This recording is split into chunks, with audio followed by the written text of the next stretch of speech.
আজকে আপনাদের খাবার চুন মানে পান খাওয়ার সময় পানের সাথে যে চুনটা আমরা খাই সেই চুন থেকে গ্যাস বেলুন তৈরি করে দেখাবো। সেই সাথে আরও যে সকল জিনিসের প্রয়োজন হবে, এরকম সিগারেটের প্যাকেটের ভিতরে যে রাং বা আন্তা বলি অনেক সময়, এগুলোর প্রয়োজন হবে। এগুলো অনেক সময় গোল্ডেন কালারের হয়, কখনো দেখা যায় এরকম নীল কালারের হয়, আবার সিলভার কালারের হয়। এরকম আন্তার প্রয়োজন হবে। সেই সাথে কাপড় কাচার সোডার প্রয়োজন হবে, খাবার চুন তো প্রয়োজন হবেই। আর এরকম কাচের বোতলের প্রয়োজন হবে। এগুলো কাচের বোতল হলে ভালো হয়, কারণ যখন গ্যাস বেলুন তৈরি হয় তখন বোতলগুলো প্রচুর পরিমাণে গরম হয়। তো এরকম দুটো বোতল নিয়েছি, আর বোতলের ভিতরে পানি আছে। সেই সাথে বেলুন তো প্রয়োজন হবেই। তো চলুন আজকে আপনাদের সহজভাবে গ্যাস বেলুন তৈরি করে দেখাবো। তো সিগারেটের প্যাকেটের ভিতরে যে অ্যালুমিনিয়াম ফয়েলটা থাকে, এগুলোকে প্রথমে বের করে নেই। তো দেখতে পাচ্ছেন যে এটাতে দু ধরনের প্রলেপ দেওয়া আছে, একটা গোল্ডেন কালার আর একটা সিলভার কালার।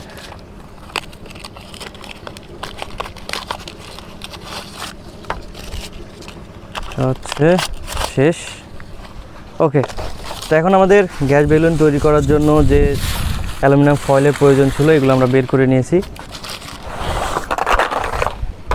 তাহলে এবার এই বোতলে খাবার চুন আমরা নিয়ে নিই কিছু পরিমাণে।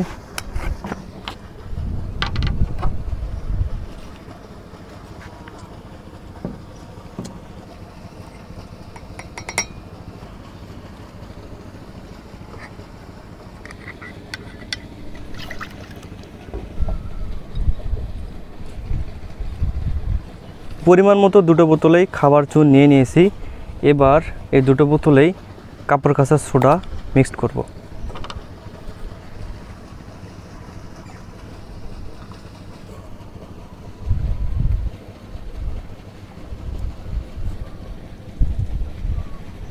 ব্যাস, দুটোতে কাপড় কাচার সোডা আমরা মিক্সড করে নিয়েছি। এবার এগুলোকে ভালোভাবে ঝাঁকিয়ে নেব, যাতে করে কাপড় কাচার সোডা আর খাবার চুন মিক্সড হয়। এবার টুকরো টুকরো করে দুটো বোতলেই এই অ্যালুমিনিয়াম ফয়েলগুলো এভাবে নেব। তো এরকম 4-5টার মতো সিগারেটের রাং নেব।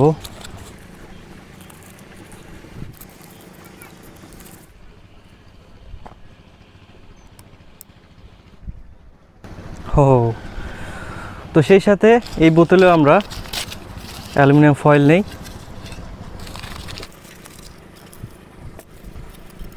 এটাতে একটা বেলুন লাগিয়ে নেই।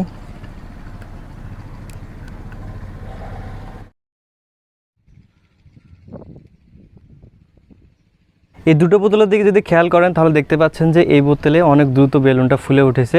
সো আপনারা চেষ্টা করবেন এরকম ছোটো বোতল নেওয়ার। আর এই সময়ে বোতলটা অনেক গরম হয়েছে, অনেক, এটাও একটু করে গরম হচ্ছে। তো এখন এই বেলুনটাকে সুতো দিয়ে বেঁধে ফেলি। তো যেহেতু এখানে রিয়াকশন প্রায় শেষ, সো এই বেলুনটাকে এবার খুলে ফেলি। এবার দেখা যাক বেলুনটাকে ছেড়ে দেওয়া যায়, উড়ে যায় কিনা।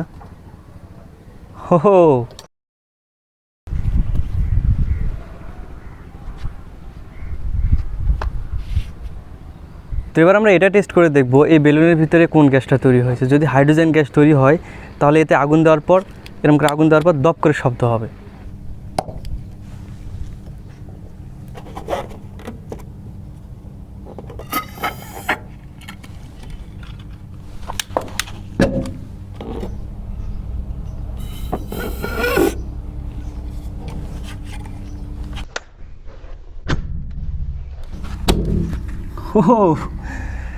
সো এটা প্রমাণ হয়ে গেল যে এই বেলুনের ভিতরে হাইড্রোজেন গ্যাস ছিল। ছেড়ে দিলাম।